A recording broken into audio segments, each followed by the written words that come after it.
J'aimerais voir flotter dans les airs le drapeau rouge jaune vert. Que le Conquering Lion fasse partie de l'atmosphère. De la joie, de la bonne humeur pour mes sœurs et mes frères. Maximum de vibes positives, on laisse place au bonheur.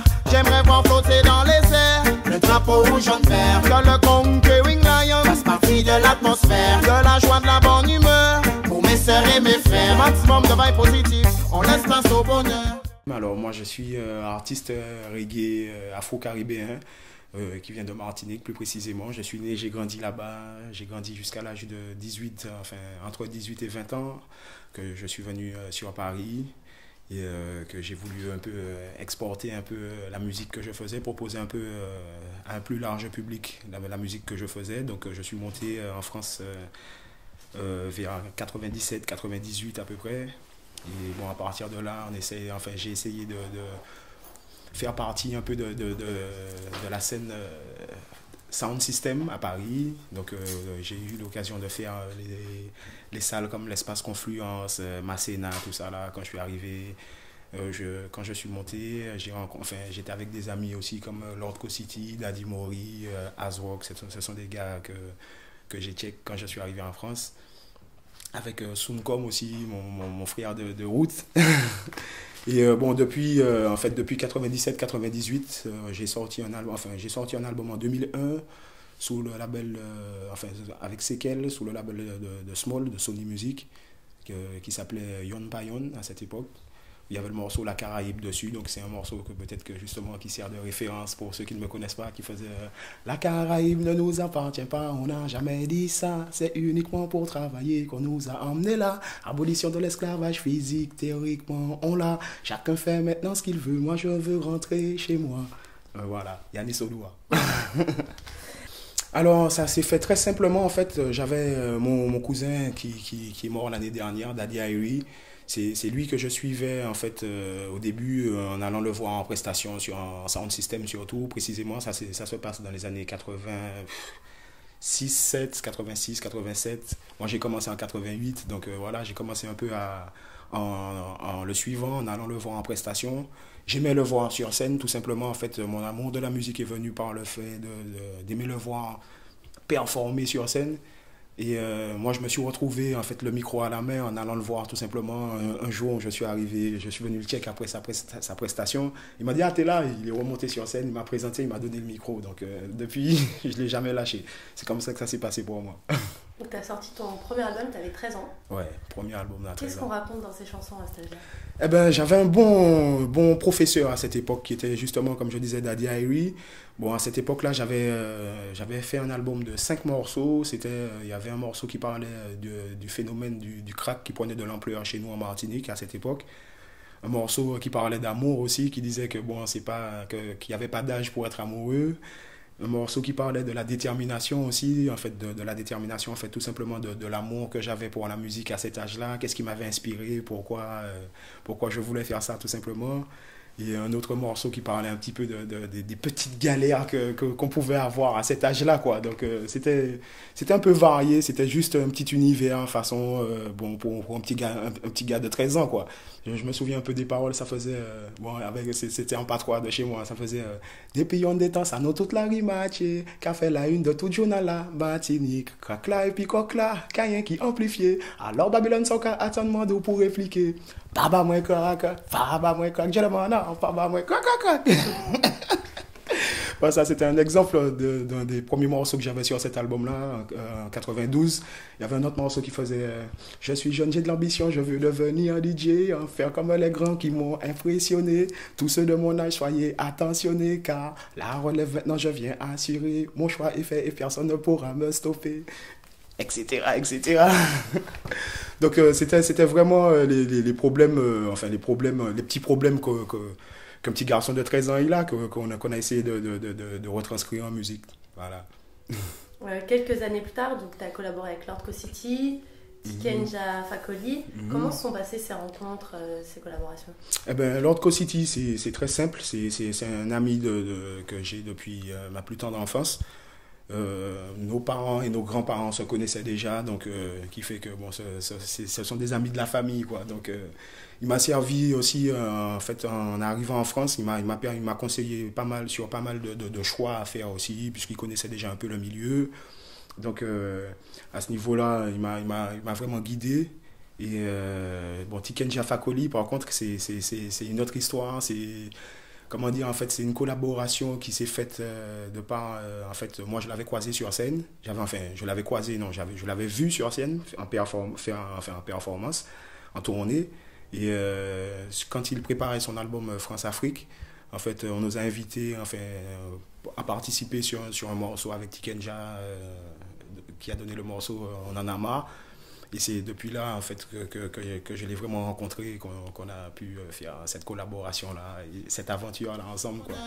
On place en premier le rouge qui montre que Rastafari bouge. Longs dreadlocks ne veulent pas dire que ce sont des Rastas. On fait trop souvent l'amalgame dans Bakou, les Rastaman. Représentants de Jah vaudrait mieux respecter ça. On essaie de suivre ces lois qui ne sont pas si dures que ça. Bobo, que le tribe Sounayam, bon, il y a de la place pour toi. Si tes intentions sont clean, c'est le bienvenu, installe-toi. Regarde bien qu'il n'y ait pas de combine, les loups sont partout à la fois. J'aimerais voir flotter dans les airs le drapeau rouge en vert, que le conquering lion fasse partie de l'atmosphère, que la joie de la bonne humeur pour mes sœurs et mes frères. Maximum de vibes positifs, on laisse place au bonheur. J'aimerais voir flotter dans les airs le drapeau rouge en vert, que le conquering lion fasse partie de l'atmosphère, que la joie de la bonne humeur pour mes sœurs et mes frères. Maximum de vibes positifs, on laisse place au bonheur. Moi, j'ai commencé à travailler cet album-là avec mon manager Cyril Teranga, qui est avec moi depuis justement le début de la conception de cet album. On a check ensemble Clive Hunt, qui est le réalisateur de cet album, qui est un Jamaïcain qui a eu l'occasion de travailler sur pas mal de produits en France, sur des artistes comme Bernard Lavilliers, Pierre-Paul Jacques, Lord City. Je crois qu'il a travaillé aussi avec Serge Gainsbourg. Et donc c'est lui qui a été le réalisateur de cet album. Et bon, lui il nous a permis de rencontrer à ce moment-là d'autres, enfin plein de musiciens de génie, comme des gars comme Dean Fraser, comme Kirk Bennett, comme Waya. Bon, qu'on ne connaît pas spécialement si on ne connaît pas le reggae, mais si on connaît le reggae, ce sont des musiciens qui ont joué. Bon, Dean Fraser, il avait, pour l'anecdote, il a repris tous les morceaux de Marley au saxophone. Mon Kirk Bennett, c'est le batteur à Beres Hammond depuis un moment. Beres Hammond, c'est un des artistes les plus au top en fait en Jamaïque. Et puis après, on a Waya qui est un génie, lui, au niveau du clavier. Enfin, pas que clavier, arrangements musicaux, arrangements de voix aussi. Qui fait partie du membre, enfin, qui est membre du groupe C Sharp, qui est un groupe révélation de la Jamaïque 2010, je crois. Révélation de la Jamaïque 2010. Et pour ne citer que, parce que sinon on a eu vraiment tous les artistes, enfin toutes les musiques qui sont jouées sur l'album sont en live. Donc il y a une pléiade de génies musicaux. Eh ben, encore une fois, les thèmes de la vie, enfin les thèmes qui me touchent de près ou de loin. Donc, qui sont, bon, ça peut être des problèmes quotidiens aussi. J'aime bien que la musique serve un peu d'exutoire, en fait, sur des petits problèmes quotidiens qu'on a. Donc, pour moi, si c'est 3 minutes que ça dure, ou 4 minutes, 5 minutes, on ne sait pas, si c'est en live ou quoi, ce sont des minutes qui nous permettent de nous évader de ces petits problèmes-là, en tout cas. Donc, même quand on aborde un sujet, que ce soit un problème ou alors juste un thème, tout simplement, on essaie d'amener une solution, quoi. Sinon, il n'y a pas d'intérêt d'en parler, spécialement si on n'a pas de solution à proposer. On n'a pas la science infuse non plus, hein, mais c'est juste une solution qui peut fonctionner, peu ou pas, selon tout un chacun, comment on voit la vie ou comment on la vit, tout simplement, quoi. Donc, ton premier single va bien avec le drapeau qu'il y a derrière. Yeah. Tu peux nous en parler un petit peu? Ben, c'était un peu pour annoncer la couleur de l'album, comme c'était un album en majorité reggae, roots surtout. Donc le rouge, jaune, vert qui représente un peu l'emblème du reggae. Donc je trouve que ça s'est bien prêté, enfin ça s'est bien prêté au jeu de présenter un peu, de présenter la couleur de l'album, quoi. Donc ça tombait très très bien. Le rouge, jaune, vert, c'est un peu le côté joyeux aussi de voir apparaître au visuel, ces couleurs-là, en fait, en général, ça nous met dans une condition de bien-être. Donc, c'est ce que j'ai voulu soulever, en fait, dans ce morceau-là. On chante principalement et majoritairement en français, pour que tout le monde comprenne un peu, justement, même les combinaisons, de quoi on parle et tout. En fait, d'intéresser un peu, d'amener les gens à écouter le reggae, tout simplement, de manière différente aussi. Donc, le souci de compréhension était vraiment... c'était important pour nous, quoi, de chanter en majorité en français, mais après, on suit principalement la vibes aussi, quoi. Donc, c'est comme elle vient avant tout, et si vraiment on peut trouver le compromis, donc, pour pouvoir traduire et garder l'émotion et la vibe en français, on le fait, sinon, on garde comme c'est. Et est-ce que tu penses que le reggae a assez d'espace médiatique en France ? Il n'aura jamais assez d'espace médiatique parce que, comme je dis, le reggae, c'est plus qu'une musique, c'est vraiment un mode de vie. Donc, il y en a pour tous les goûts, pour tous les moments, vraiment pour tout le monde, quoi. Donc, ça ne sera jamais assez représentatif. Pour moi, pour que ça puisse être représentatif, il faudrait qu'on ait une radio reggae et une télé reggae. Tant qu'on n'aura pas ça, ça ne sera pas représentatif parce qu'il y a de quoi parler, ne serait-ce que sur la quantité d'artistes qui existent et qui ramènent leur contribution dans le reggae. On a de quoi faire différents reportages sur la conception des albums, sur comment ça se passe sur la scène, le partage qu'il y a avec le public. Il y a de quoi en parler, mais en permanence. Mais justement, pour toutes les personnes qui n'ont pas pu venir à Paris ce soir, est-ce que tu es en tournée en France ou à l'étranger en ce moment ? Oui, en fait, en ce moment, on est en tournée avec Arctic Albon, avec Nati Jean, et ça se passe superbement bien, on est bien accueillis jusqu'à maintenant. On a commencé un peu avant l'été avec une tournée des plages, qui s'est terminée au Reggae Sunska, et à partir de là, on a continué, en fait, on a redémarré une tournée live. Là, pour l'instant, on tourne et on savoure. Je ne sais pas jusqu'à quand on est là.